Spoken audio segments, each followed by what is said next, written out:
Dude, this place is way too beautiful for us to be here right now. I know.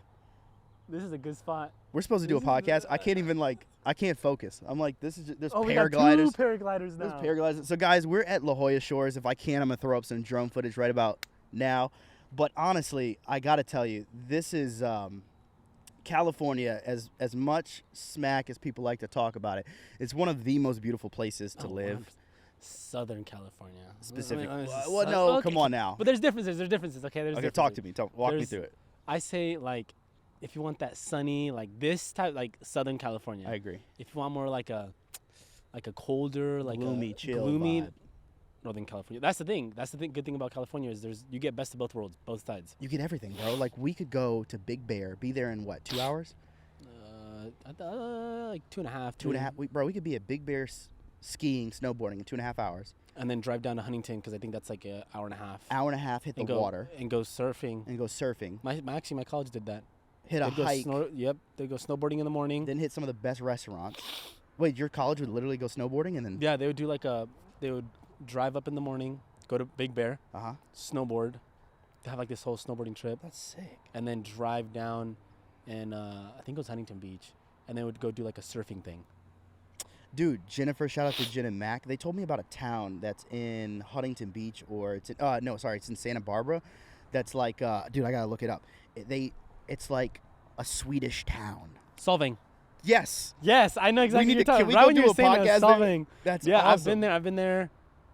I think it was like 8 years ago. I went through family because we went up to, what's the place called?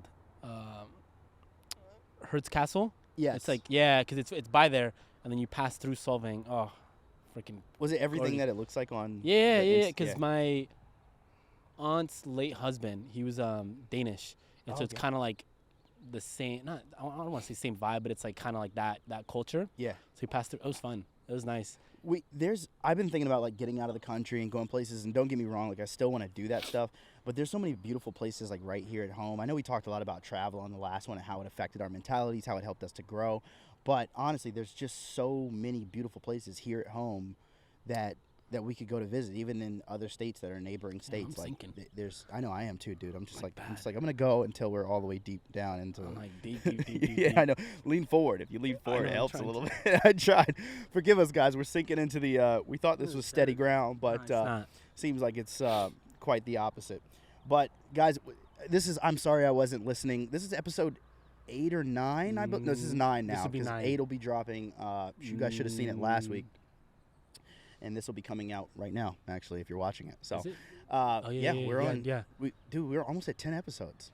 I know. You know what I thought about? I think remember that video that I sent you, the Gary Vee one, about the whole like 10, the podcast, like the most podcasts don't succeed after 10 episodes. Oh, seriously? Like, I've been thinking about that. Yeah, remember we talked about that. Was it 10 episodes? That was it? Yeah, he's like, the reason why most podcasts or things don't succeed, or like YouTube channels and things like that don't succeed, is for the fact that most people quit after the 10th episode because they don't see the views or the trajectory or whatever it is. And it's like, I was thinking about that, and I was like, damn, we're about to hit episode 10. I have not paid attention to our view. I haven't even either, because I'm like, whatever. We're not doing this for views. We're doing it, it's therapeutic, and we're doing it for other reasons. But I'm like, I was like, dang, we're about to hit 10 episodes. But the point I wanted to make is I think that's why this is succeeding past 10 episodes. No, 100%. Because it's interesting when you get into things for the right reasons in life. Like, this is an excuse for us to be productive in a sense that we believe that there's some level of value that we're providing to individuals as we move forward in our conquest to understand ourselves. 100%. And we just decided to document it for that purpose. But I honestly... it's really an excuse for me to get good friends and somebody that I really care about to go sit in random beautiful places, enjoy the nature of it all, and also like have beautiful conversations. Once again, tying it all back, hopefully it helps people in the end. But I could do this without a camera and without a mic, and I know you could too. Oh, yeah.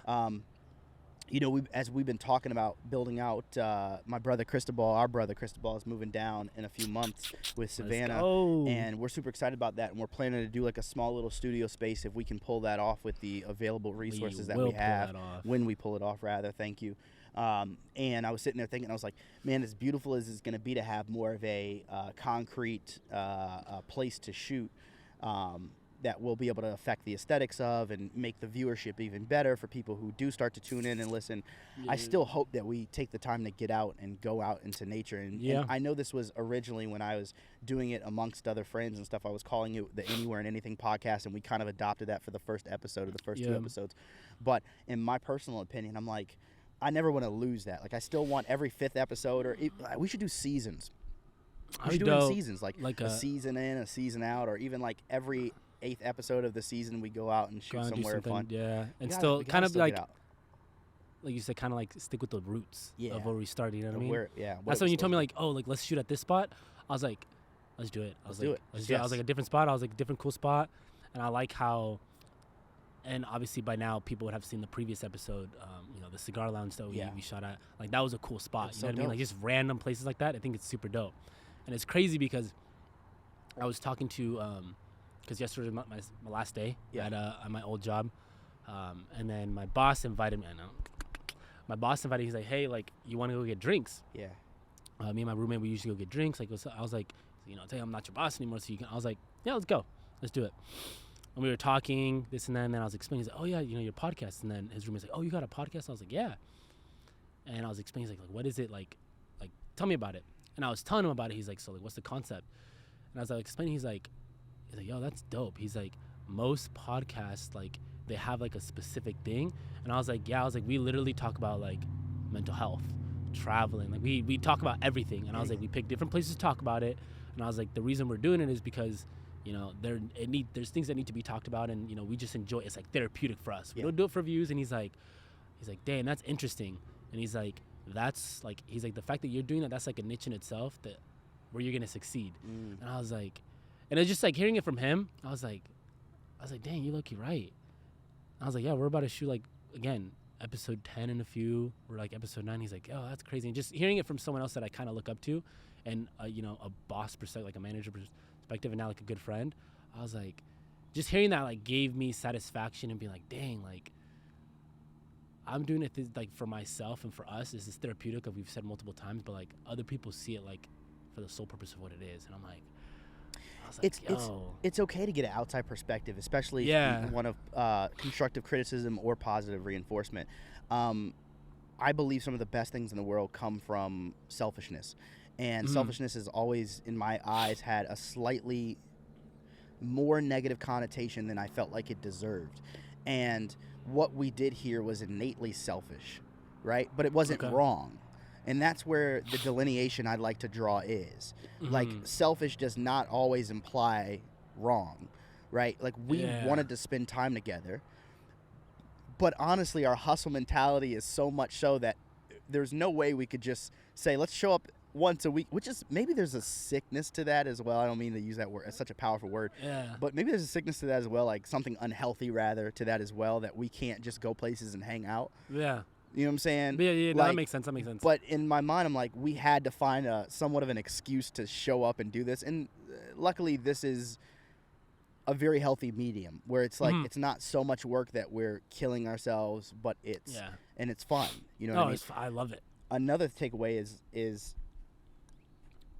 we're never aiming to be viewed as always right. Like, I like this medium because I can be wrong. And people can debate the points, or people could offer me more value on what I've said. A continuation of thought is not a bad thing, where we start a discussion and move the conversation forward.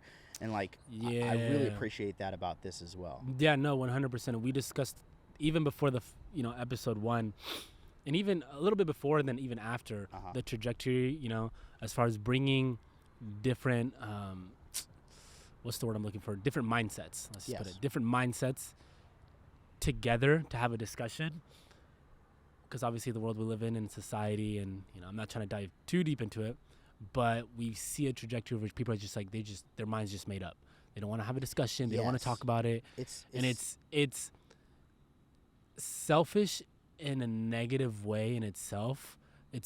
The way I see it, it's fair for you to think like that, but I also think it's selfish in a negative way. and I'm gonna use selfish in a positive way as well, but it's selfish in a negative way because it's like now I believe, and hopefully no one takes offense to this, I believe that you are, how do I say this? You're boxing yourself up. And you're becoming stagnant. And stagnant. You're boxing yourself up to not be able to grow. Yeah. And this life is all about growing. And so I'm like, now, because you said selfishness, now I'm trying to like think about being selfish, but in a positive way. Because I always thought selfish was like very negative. Like I don't want to be selfish. Yeah. Walk me through it. Learning to try and be. You're sinking, right? I'm telling you that it even popped out. That's why I'm leaning forward. I know. That's why I'm literally. That's not real. I was like, let me just lean forward. Yeah, that's not a bad idea. That's like, because even my girl behind the camera, she's like, you need to start. Even my mom says it too. She's like, you need to start being like selfish for yourself. Like you do everything for everyone else. I'm like, damn. And so that's where that adjustment of being like, this is that selfishness of being like, let me do something selfish, but like in a positive way, like where it's there, it's for me, it's for us, and then at the same time, it's providing some type of accessibility to people that are watching and stuff. And so I'm like, dang, it's crazy how we sit here and we talk about these things, and then like shit just pops up in your head. It makes me think more. Yeah, it makes me think more. Have you had any conversations with people about what we've discussed on this yet? Yeah. Can you just like walk me through it? I've had, so I don't want to say any names, but younger kid goes to the gym, struggling with kind of like mental health and stuff. And I was like, yo, bro, I'm not trying to get you. And like, I never like tell people like, go watch my podcast because you're going to get, I'm like, yo, man, like I get where you're coming from. Like you can talk to me about it. Like, I was like, if you're willing, go ahead, watch episode 2 with Chris. I was like, watch that episode. And I was like, you're going to get a better perspective as far as like mental health. I was like, I'm not going to sit here and, obviously we're at the gym and stuff. I don't want to get too into it and, and stuff like that. But I'm like, I understand what's going on. Like I've been there mentally where I've had a similar feeling. I was like, I may not know exactly what you're feeling, but as far as struggling with mental health, like I understand. I was like, go ahead, watch that episode, and like you'll be able to, gain a better clarity that like it's okay to feel, like it's okay to have, your mental breakdowns. It's okay to feel like that. I was like, but you got to talk about it. You can't just isolate yourself. And I was like, bro, shout out to Chris, because I always, because we've talked about it. Like you look at him, you're like, oh, scary ass dude. But I always push people when they talk about like mental health to that specific episode, because that's one of my favorite episodes where I'm like, the biggest, scariest dude could be going through stuff and you may not even know it. And the fact that he's so open about it and transparent, and he's, testimonial as far as that people have reached out to him and like, man, like you saved my life with you being open.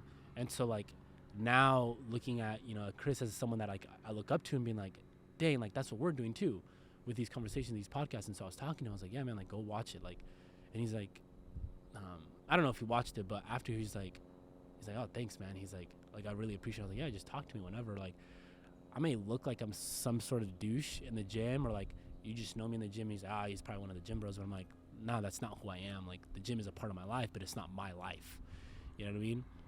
And so I've had those conversations, even like the last one, the traveling one. When we shot out her friend, we're actually gonna see him tonight.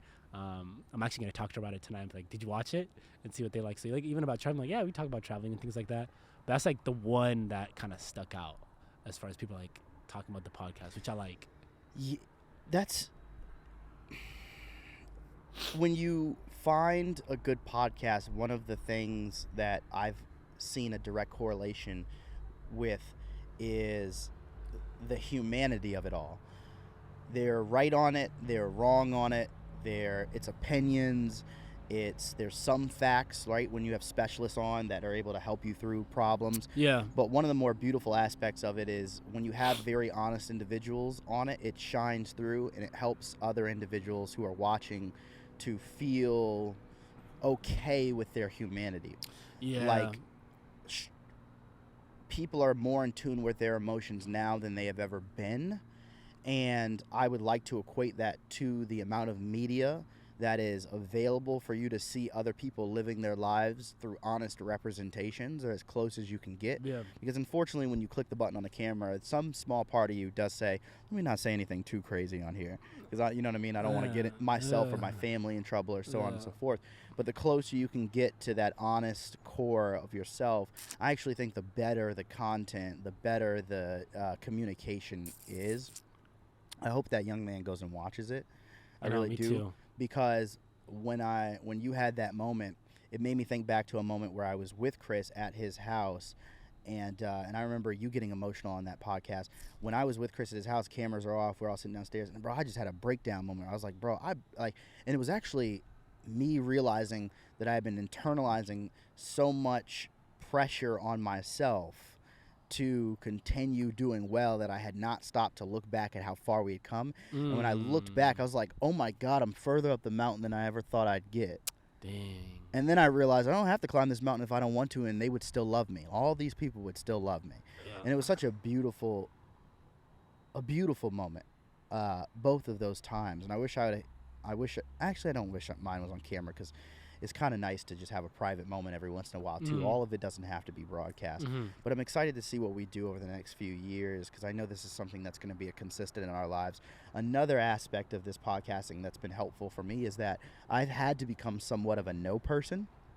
I've had to tell a lot more people no in life than ever before, because in order to get to where I need to go, I've been telling people, listen, I don't have the capacity to be able to help all of you the way that I want to, and the way that I hopefully will, if I'm able to achieve the levels of success which provide me the solidarity to be able to do so. Yeah. Right now, I'm not there. Yeah. But this is nice, because what you said earlier, you're like, Reg says, yo, let's go check out this location. And Andrew's like, yes. Like, there's something beautiful about us just saying, hey, you want to talk about that?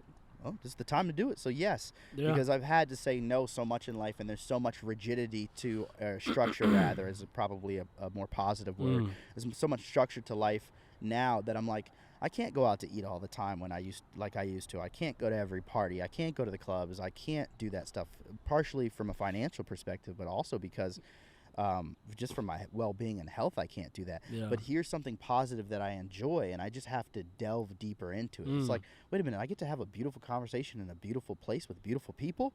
Yes. Like, you can say yes to that all day long. Yeah. You know what I mean? Like, that makes sense.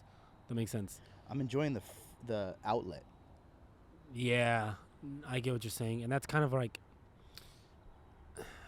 working on, kind of back to what you said as far as like up the hill. I have a bad tendency of like not seeing how far I've come, if that makes sense. Like, say that one more time. A bad tendency of not looking at how far I've come up the hill. Okay. You know what I mean? Same as me. Yeah. Oh, ask her. She's always like, all the time. And this is, not trying to stroke her ego or anything, but she's like, look at where you were a year ago and look at how far you've come. And I sit there, and this is like when I'm like in my head, because I like overthink a lot.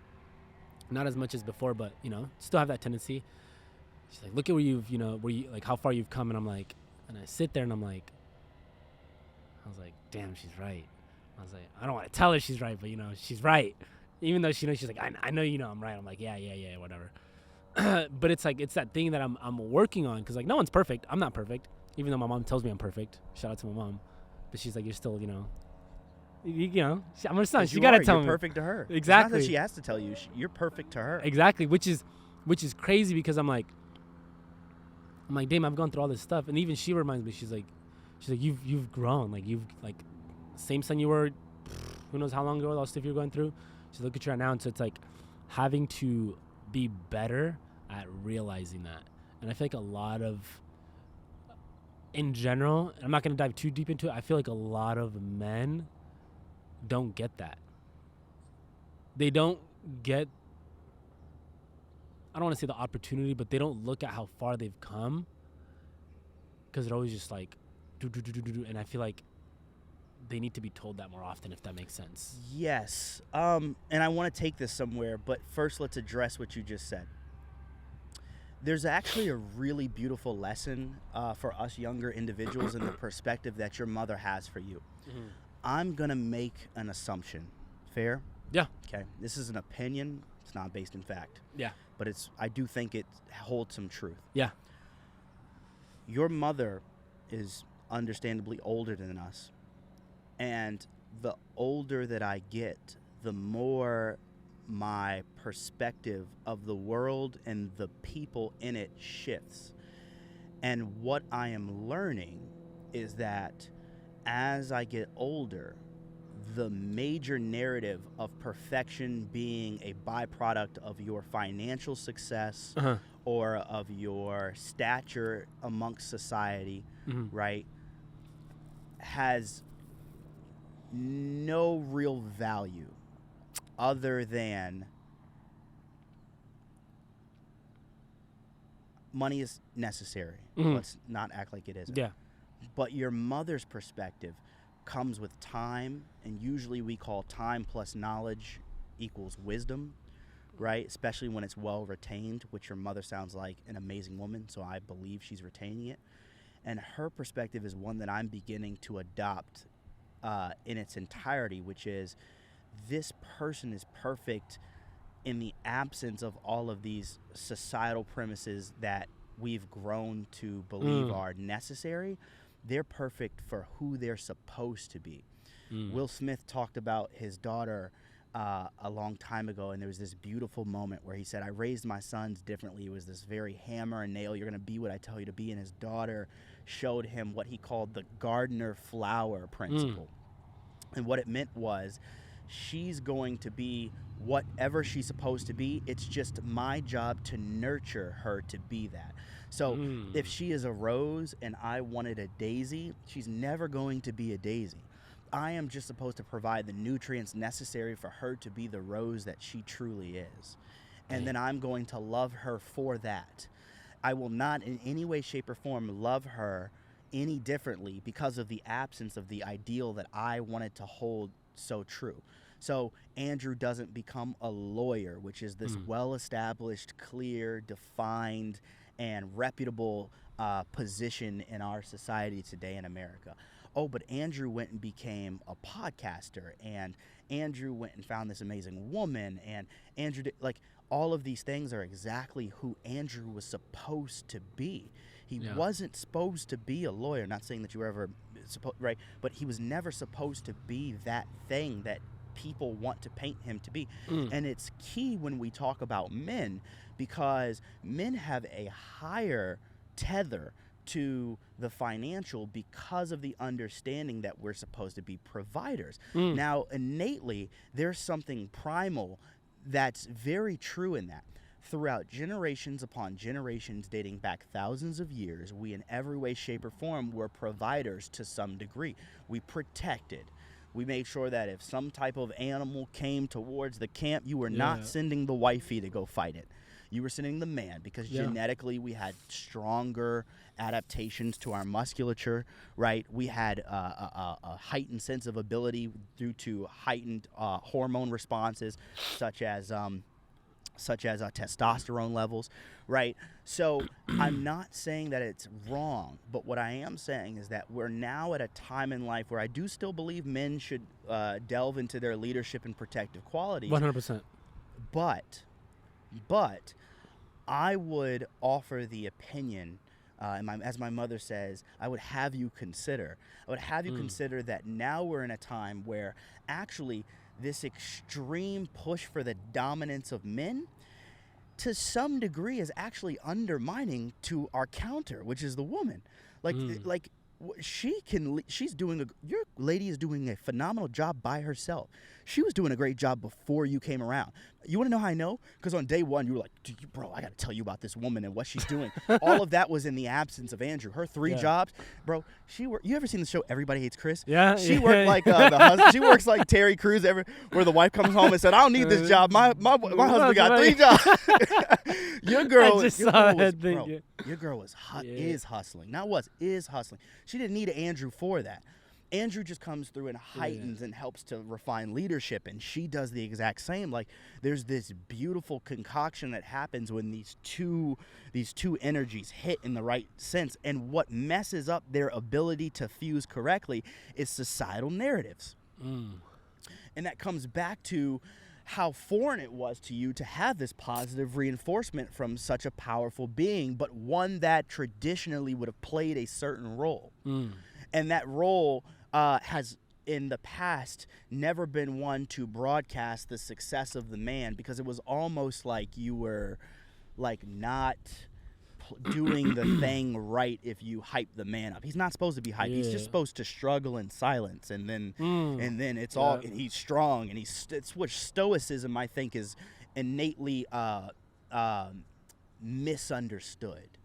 Like this stoic nature of we have to be poised all the time. 100% of the time you need to be poised. Don't laugh. That's not being poised. 100% of the time you need to be strong. 100%. You should never cry. I heard someone say this, and this is where I wanted to take this, and this bothered me to my core, mainly because I didn't know if it was right or wrong, and I want to know what you think. The idea was that men should never cry in front of their women. Men should never be emotional in front of their women. I know. Where'd you hear that? On Instagram. That's about as far as I can take you. I think I know who you're talking about. Right. I think I know. So I think I know what specific person you're talking about. So let's visit it. We're gonna take a quick break and then let's visit that. I'm down. Okay. Yeah. Let's do it. So the perspective that we were visiting right before the break is men being able to show emotion in front of their women. I just wanted to know what your thought process was. Ooh.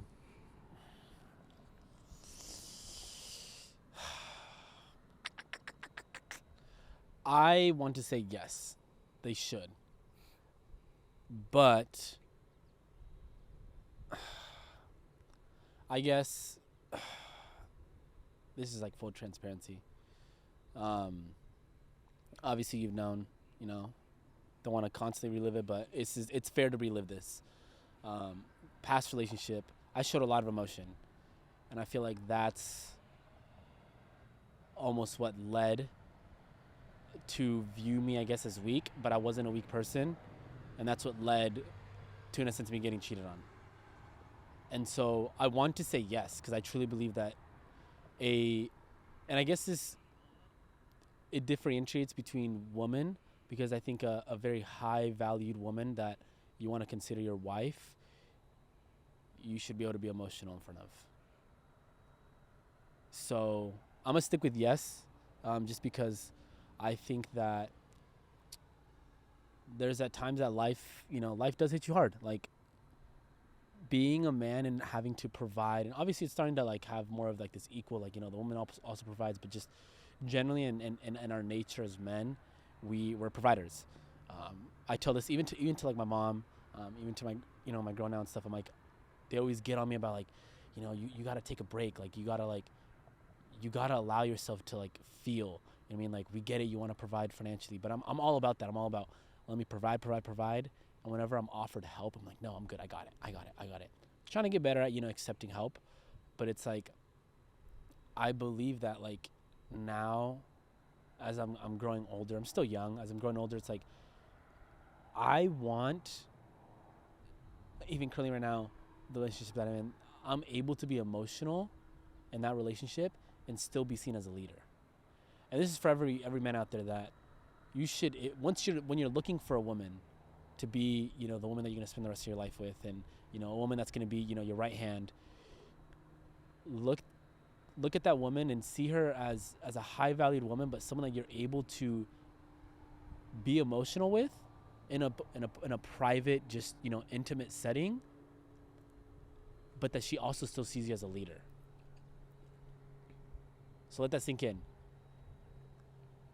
When you're looking for a woman, find a woman that you're able to be emotionally open with, but that she still sees you as a leader.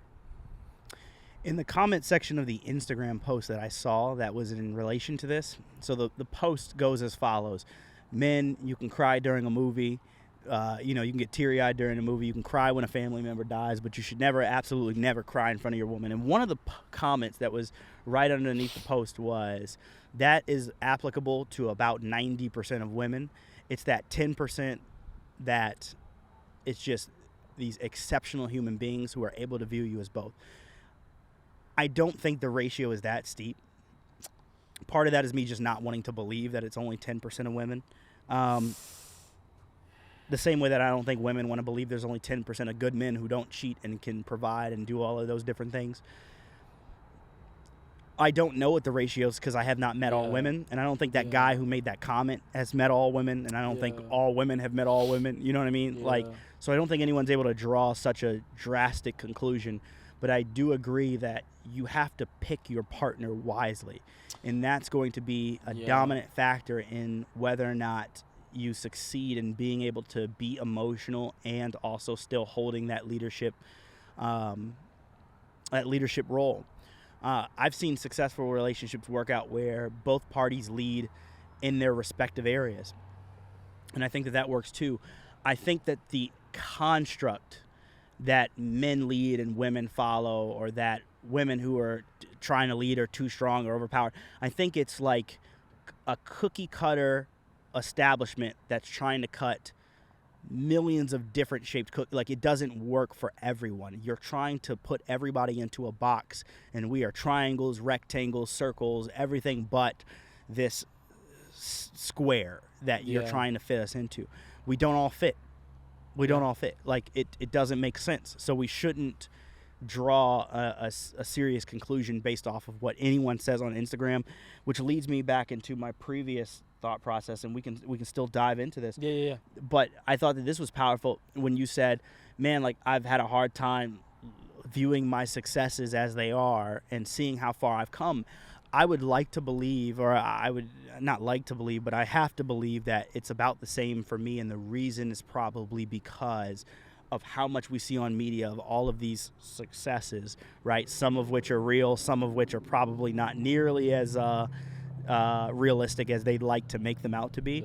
And so then when we see that every day, a Ferrari, a Lambo, we see more beautiful cars, beautiful houses, beautiful women, beautiful this, beautiful that than we would have ever seen when there was no media. It influences us to believe that we are not doing as well as we should be. And I think that it's the same in relationships. Like you'll see these absolutely perfect couples on Instagram. They're perfect. Everything's going perfect, right? And you're like, oh man, I don't have that. Like, what? And they're like, oh, I can be emotional with this person. But A, don't ever base yourself off of anyone else. But B, don't pay attention to those different sources. Yeah. Unfortunately, they do affect the people that are in our everyday lives, including the people that we're trying to date. So it's probably another place where communication is, I'm going to assume, really necessary. I'm going to ask somebody who's in a healthy relationship, i.e. you, because I don't know. But I would assume that it's a place where communication comes in, where it's like, hey, look, we got to make sure that something that I really like about Mac and Jen, they'll turn off their social media every once in a while for a little bit. They'll just turn it off. They won't even tell Reg. Like, they'll still be texting me, so I'll know they're still alive and well. But all of a sudden, I'll be trying to send something to Mac, and I'll be like, this message ain't even been opened in months, and I won't even think about it. And I'm like, oh, he hasn't sent me anything recently, and he usually does. I'm like, oh, they've turned, and they'll tell me, like, oh, no, we turned our stuff off for a little bit. Like, do you guys ever have to disconnect, or have you reached that point yet? Or what do you guys do to make sure that you maintain the solidarity of your relationship? I'm just curious, especially in the current climate of all that is and all that will be. Yeah, so I'm medium. Yeah, so I'm very, after last relationship, I'm super private about my relationship. Like I don't share a lot. I don't share a lot, like especially on social media, because then you get people talking. Like, you get people talking, you get people comparing, you get people, and that's just negative energy I don't need. Yeah. So that's like one of the, and we've had the conversation as like that's why I'm more private about it, just because of what I've like gone through. For the sole reason, it's like I don't want to give people the ammo, in a sense. We've talked about ammo, the ammo or the opportunity to stir shit up, for lack of better terms. So I'm super private about that. I'm a very emotional man. Like I'm very touchy feely. An aspect of like I express really well how I feel about someone, and she can tell you like I communicate a lot in that aspect when it comes to like showing my love and showing like me how much I care about you and how much you mean to me. Like I feel, and she can nod her head yes or no, that I do that. And I don't want to toot my own horn, but I feel like I do that better than most, I guess, day-to-day men in that aspect. And I think that's like a big thing, because I've realized that like it's okay to be emotional. It's okay to show your emotion. You just got to show it to the right person and the right one. And so the big thing is communicating that, and on both ends, not just one-sided. And she does the same thing. She's like, it's okay for you to be upset. It's okay. Like when I told you about the whole job thing, like, oh, that was bugging me for the longest time, with my coworker and stuff. Like it was bugging me. Like I didn't want to go to work. Why do you think I ended up leaving? And she's like, and I was trying to hide it, but she saw that it was affecting me. She's like, it's okay to get frustrated. She's like, it's okay like to break down because you're just so overwhelmed by it. She's like, it's okay. And so it's like, I think having that communication, we're not perfect. We're not always 100% on communication. Like she can tell you, whenever I'm like feeling some type of way, I don't like to express it because I like to be a man, and I don't, sometimes I'm not wanting to be super emotional or show her because she's going through her own stuff at a certain moment. But she's able to, like, she knows me too well. She's like, no, tell me, like, stop. Talk to me about it. Talk to me about it. Like, stop trying to hide it because I know something's up. Talk to me. But we're still, I'd say, better than a lot more people when it comes to communicating, because I've had to go through, a lot of crap to get to the point of like, oh dang, like I gotta communicate better. And I'm still working on it. She's still working on it too. So definitely is a lot of like communicating and finding the right person to be able to show those emotions and for them to accept it. Because don't get me wrong, like you can ask her too. Sometimes like I hit those points where I don't want to be emotional because the overthinking comes and I'm like, oh, she's gonna see me as weak, or oh, she's gonna see me as weak, and then go find another man that's strong, because that's that's happened before. That's what happened in my last one. And I hit those moments, don't get me wrong, I hit those moments, but it's like, then she reminds me like, hey, I already know this is what you're thinking. I'm like, how the fuck you reading my mind? She's like, I just know you. And I'm like, I guess you do. And she, communicates that. And so I think it's being able to find the right person to communicate properly with. Does that make sense? A little too much. A little too much? A little too much sense. It makes perfect sense.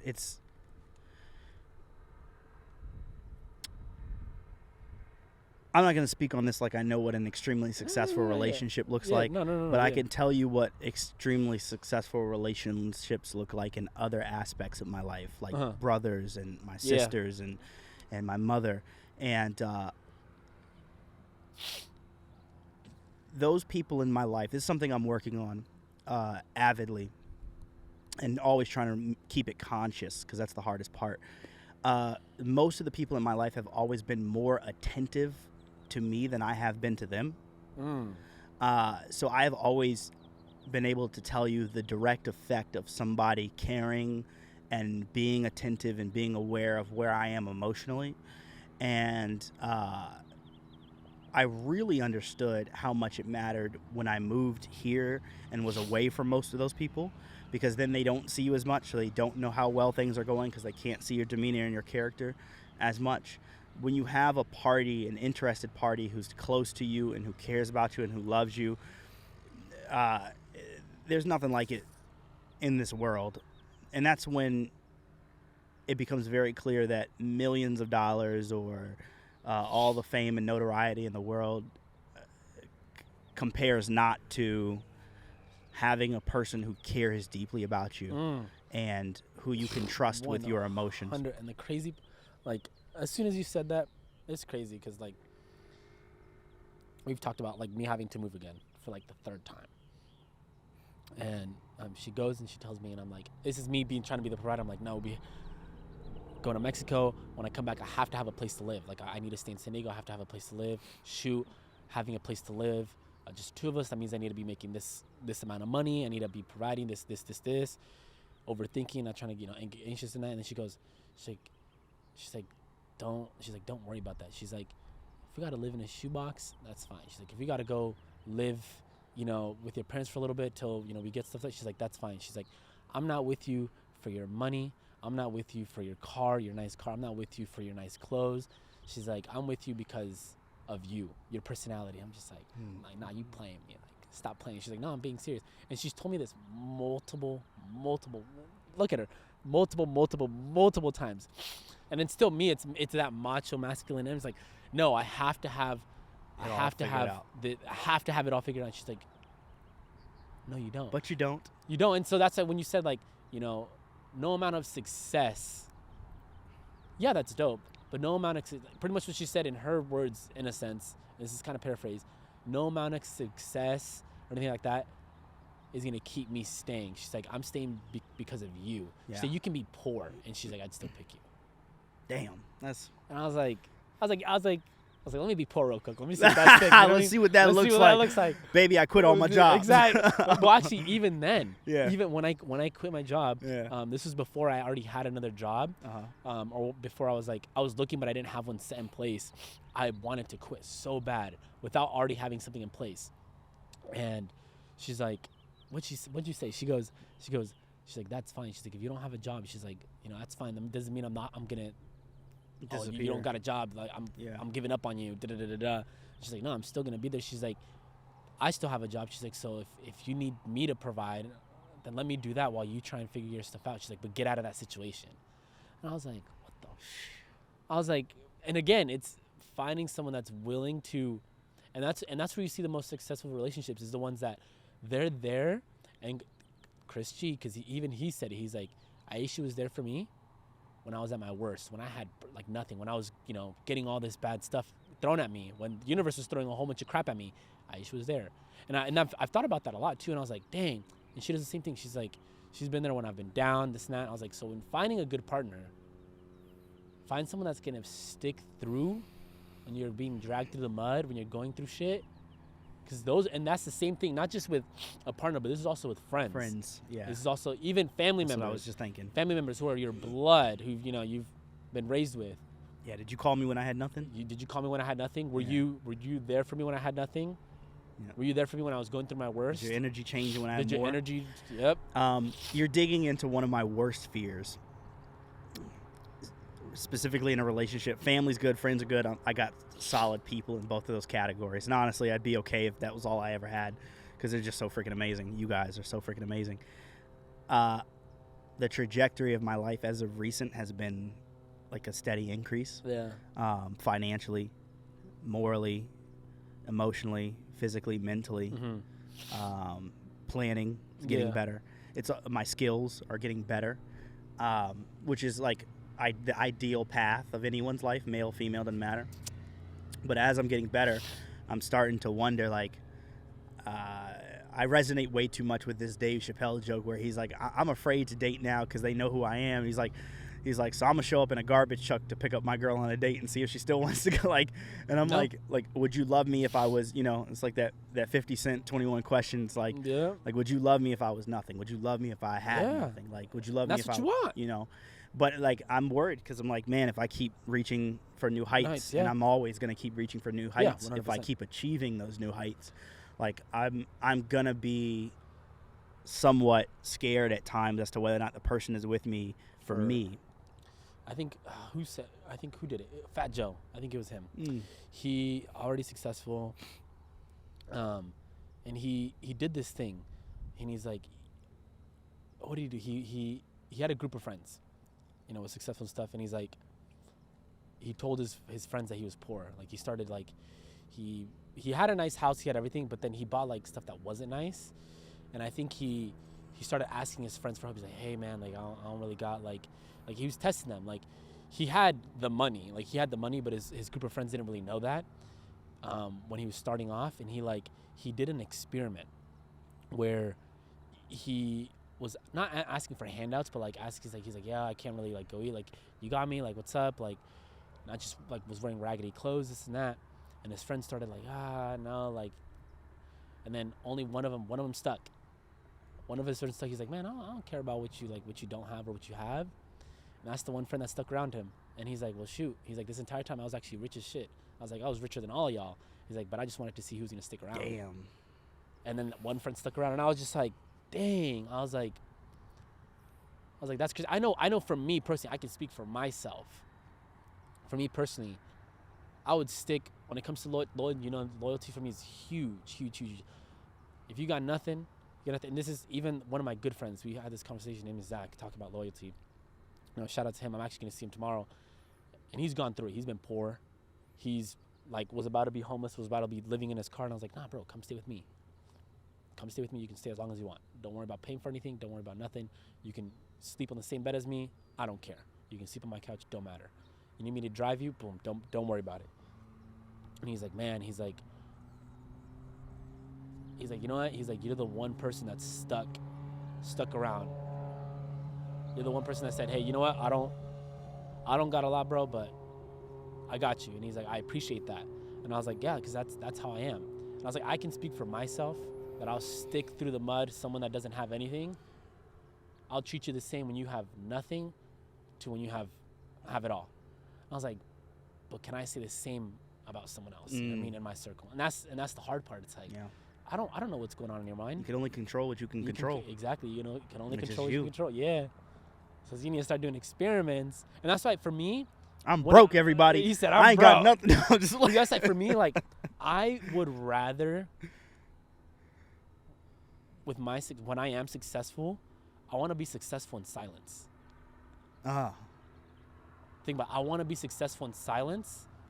And I feel like this is something even for you, like be successful in silence, because then the right person and the right partner will come along. They're not going to know about your success. They're not going to know. And you can be like, oh, you know. You're still driving generic cars, still. I know you ain't, but like, still keep the, you know what I mean? But like, that's gonna be the hardest part. I know, I already know, because you're like, as soon as you're like, I want to get this. Not for flexing. I just love cars. No, and I get it, but cars. It's like, I feel like for you, if you do, and it's gonna be hard because I know I know where we're going and I know where we're gonna get, and it's gonna be dope. But I used to want to be successful where everyone knew who my name was. Everyone knew that I was like, now I'm like, man, I want to be successful in silence, where no one knows I'm successful. I don't want to have to be in a sense of douche and be like, nah, you're only here, like, you know what I mean? I don't want to have to guess if you're being my friend. Like, I don't want to have to guess. I don't have to guess. And that's hard. That's just more stress to my life that I don't need. Yeah. I think we're gonna end on that note. That's a powerful thought. Be successful in silence.